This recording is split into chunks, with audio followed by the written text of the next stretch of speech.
महाराष्ट्र चुनाव और जो अंतिम चरण में है अब आप बात होती है विकास की, बात होती है मुद्दों की। और महिला योजना एक ऐसी योजना है जिसको लेकर के महाराष्ट्र चुनाव जो महाराष्ट्र के महायुति सरकार है वो अखाड़े में ताल ठोक रही है कि आखिर ये योजना हमारे लिए और महिलाओं के लिए बहुत ही बेहतरीन है।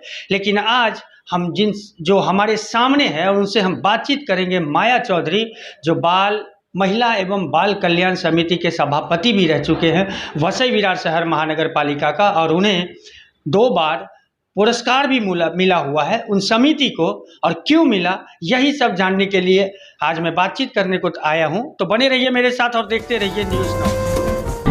न्यूज़ नॉक, जो है सही खबर वही।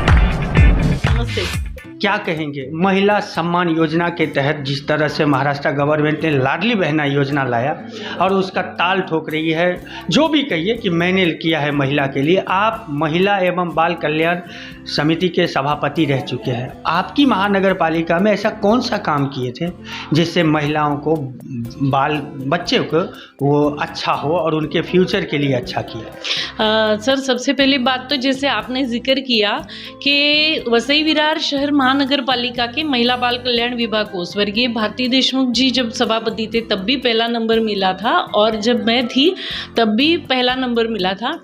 वो इतनी सारी योजनाएं, मतलब बाकी सारी महानगर पालिका के महिला बाल कल्याण विभाग से भी ज़्यादा सारी योजनाएं हमने लाई है, और उससे भी ज़्यादा वो अमल में है। मतलब योजना लाए और कुछ दिनों के बाद वो बंद कर दी, ऐसे नहीं है। तो वो सारी योजनाएं अभी भी शुरू है। महानगर पालिका जो मुंबई की है वो भारत के कई राज्य हैं, उसका भी बजट वहाँ काम नहीं करता है, मतलब उनसे भी अधिक है। लेकिन उनको ना पुरस्कार मिलकर के आपके वीवीएमसी को मिलता है। तो वो किस तरह से काम किया था आपने, वो जानने की कोशिश करूँगा और दर्शक भी जानेंगे कि आखिर ऐसा क्या काम था जो महिला एवं बाल कल्याण विभाग को 2 बार पुरस्कार मिला। एक तो महिलाओं के लिए भी योजना लाए हैं और बच्चों के लिए भी योजना लाए। देखिए कि अभी अगर आप देखें तो 3000 से भी ज़्यादा लाभार्थी महिला बाल कल्याण विभाग के। और पुरस्कार मिलने की दूसरी वजह ये है कि महिला बाल कल्याण का जो बजट होता है वो महानगर पालिका के भांडवली बजट के 5% होता है, लेकिन वसई विरार महानगर पालिका का बजट 8% है। कई अगर आप बाकी की महानगर पालिका देखें तो 5% भी बजट नहीं रहता है, और यहाँ 5% से भी ज़्यादा 8% बजट है, क्योंकि 19 से भी ज़्यादा योजनाएं हैं और वो योजनाएं शुरू है। और वहाँ बूढ़ी औरतों से लेके बच्चों तक सारे गट के लिए योजनाएं हैं। उसमें से जो 60 साल के ऊपर की जो महिलाएं हैं, जिन्हें देखने वाला कोई नहीं है, जिन्हें बेटा नहीं है, उनके लिए भी योजना है। हमें साल में 36,000 मिलते हैं। जो विधवा महिला है उसके साल में 36,000 मतलब 3,000 रुपया महीने का हो गया। और यहाँ 1,500 रुपया का ढिंढोरा पीटा जा रहा है। और राजनीतिक अभी चुनाव चल ही रही है, मतलब होने वाला है। क्या कहेंगे आपके पक्ष ने जब इतना काम करता है तो उसका भी ढिंढोरा क्यों नहीं पीटते हैं आप लोग? वो काम सोशल वर्क के लिए किया गया है, कोई राजनीतिक हेतु ध्यान में रख के लाई हुई योजनाएं नहीं है। जब 2009 में महानगर पालिका स्थापित हुई उसी वक्त महिला बाल कल्याण विभाग आने के बाद ये बहुत सारी योजनाएं शुरू हुई थी। तब उस वक्त कोई इलेक्शन तो था नहीं, लेकिन एक समाज के प्रति हमारे कुछ देने की भावना है, ये ध्यान में रख के वो योजना लाई। मतलब वोट बैंक का लाभ नहीं, वो उस वक्त तो कुछ वोट बैंक का लाभ तो था ही, मतलब दिमाग में ही नहीं था। और अभी लाडली बहन की जो स्कीम है वो मध्य प्रदेश में शुरू हुई थी, अभी वहाँ तो बंद भी हो गई। अगर मैं तो कहूँगी कि चलो ये योजना आपने इलेक्शन से पहले लाई है, ठीक बात है, लेकिन ऐसा ना हो कि इलेक्शन होने के बाद वो बंद हो जाए। तो ऊपर से इन लोगों ने मतलब आचार संहिता चल रही है, लेकिन मतलब उन्होंने इन्फॉर्मेशन दी है पब्लिकली कि इसको हम 600 रुपये बढ़ा के 2100 कर देंगे। इसे क्या कहेंगे? ये मतलब महिलाओं के लिए कल्याण की योजना है या फिर चुनावी प्रचार की योजना है? नहीं, अगर मैं तो कहूँगी अगर ये शुरू रही योजना तो शायद इन्होंने महिलाओं के भले के बारे में सोचा होगा, ऐसा मेरे दिमाग में आएगा। अगर ये बंद हो गई तो फिर आप समझ जाएंगे और लोग भी समझ जाएंगे कि इसका हेतु क्या था। आप विरार पूर्व की, और यहाँ पे जिस तरह से देखिए मैडम जी, एक चीज़ तो कड़वी सच्चाई है कि आदिवासी समाज हो या फिर गरीब हो, यहाँ एक नशा भी एक व्यापार बन चुका है और उसका सीधा असर होता है जो 40 साल 50 साल 60 साल के होते होते लीवर फेल हो, किडनी फेल हो, अब नशा के कारण बहुत सारी बीमारियाँ फैल जाती है, तो उसका परिवार पे बहुत बड़ा संकट आता है क्योंकि बच्चे अनाथ हो जाते हैं, महिला विधवा हो जाती है।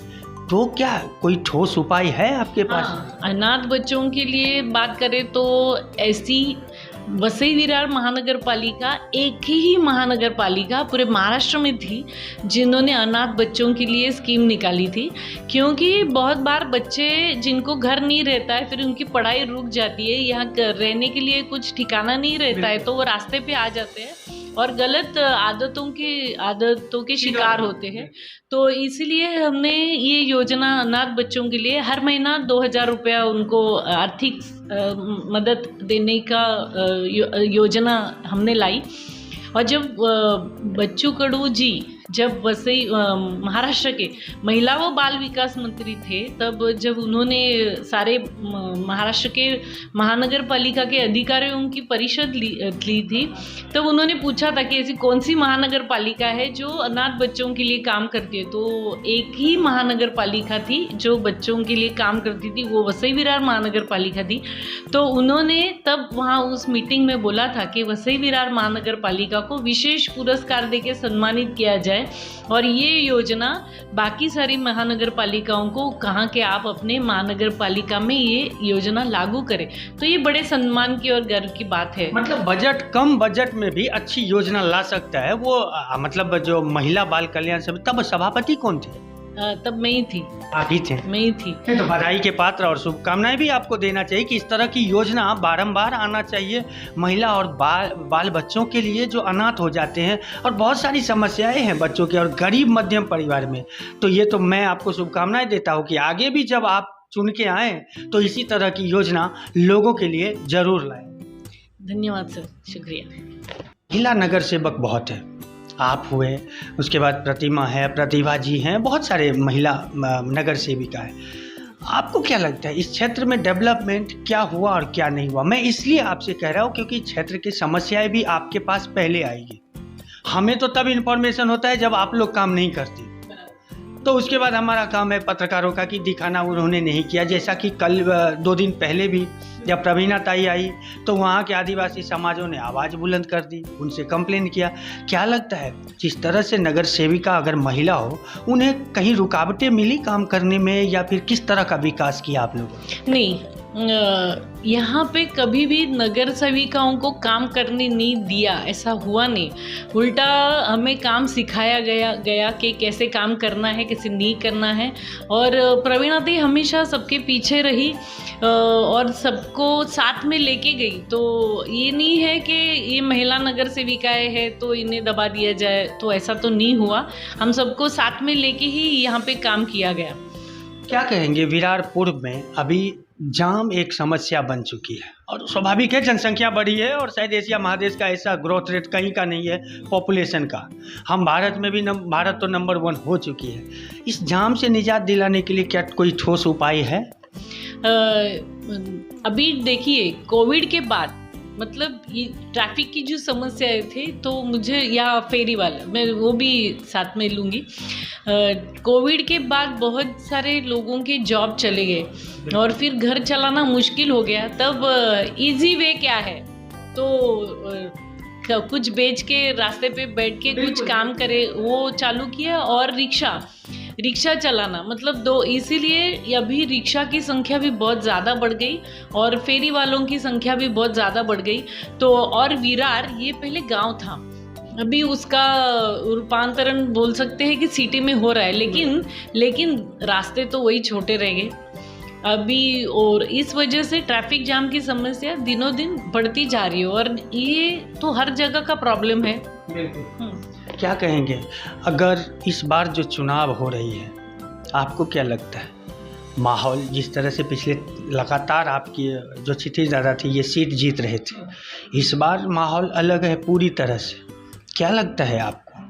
नहीं, माहौल अलग है, माहौल अलग बनाया दिया गया है, लेकिन जिस तरीके से अपा के कार्यकर्ता हमेशा से काम करते थे, अभी दुगनी मेहनत कर रहे, लेकिन रिजल्ट तो हम बविया के बाजू में ही आएगा, बविया के ही बाजू में आएगा। और उसके बाद म्यूनिसिपल कॉरपोरेशन की चुनाव होगी, क्या रहेगा आपका? क्योंकि आप लोग जिस तरह से काम किया है, मुझे नहीं लगता है कि आप लोगों की टिकट कटेगी। नगर सेविका होकर के फिर महिला बाल समिति का कुछ महिलाओं और बच्चों के लिए कोरोना के बाद आपने जो बोला है बेरोजगारी बढ़ी है, जिस तरह से रोजगार छूट गया, छीना गया या नहीं बचा, तब क्या? तब तो और महिला और बाल बच्चों के लिए आपको काम करना पड़ेगा। तो उस क्षेत्र के लिए प्लानिंग अभी से कुछ बनाए हैं आप लोगों ने? नहीं, प्रवीणा ताई के दिमाग में बहुत कुछ है कि, लेकिन उन्होंने एक प्रोग्राम शुरू किया था, मी उद्योजिका, मतलब मैं उद्योजिका। तो उसके तहत हम बहुत कुछ बिजनेस के जो भी विभिन्न अंग है जिनकी जानकारी महिलाओं, मतलब बिजनेस तो शुरू कर देते हैं, लेकिन वो बहुत 80% महिलाओं का बिजनेस या 90% ही आप बोलो कि वो बंद हो जाता है, क्योंकि वो बिजनेस आगे कैसे बढ़ाना है, उसके लिए क्या करना है, उसकी जानकारी उन महिलाओं के पास नहीं होती है। तो ये जो बिज़नेस के विभिन्न अंग है उसका एक ट्रेनिंग या उसके सेशन हम लोग करने वाले थे, लेकिन दुर्भाग्यवश कोविड की वजह से सब वो थम गया, वो काम रुक गया। तो अभी जब भी महानगर पालिका का चुनाव होगा और नई जो भी बॉडी आएगी तो वो सब फिर से चालू होगा, और महिलाओं को अपने पैरों, कोविड में ही पता चला कि महिलाएं खुद अपने पैरों पे खड़ी होनी चाहिए, क्योंकि जिनके हस्बैंड जॉब करते थे वो उनका काम जैसे बंद हो गया, उनकी हालत बहुत ख़राब हो गई। तो वो तो सब महिलाओं के लिए शुरू होने वाला है। तो ये थे हमारे साथ में महिला एवं बाल कल्याण समिति के सभापति माया चौधरी जी, और देखा ही ढिंढोरा नहीं पीटेंगे, काम करेंगे, इनका कहना भी वही था। तो बस इसी तरह की खबरों के लिए न्यूज़ नॉक को लाइक करें, सब्सक्राइब करें और ज़्यादा से ज़्यादा लोगों को शेयर करें।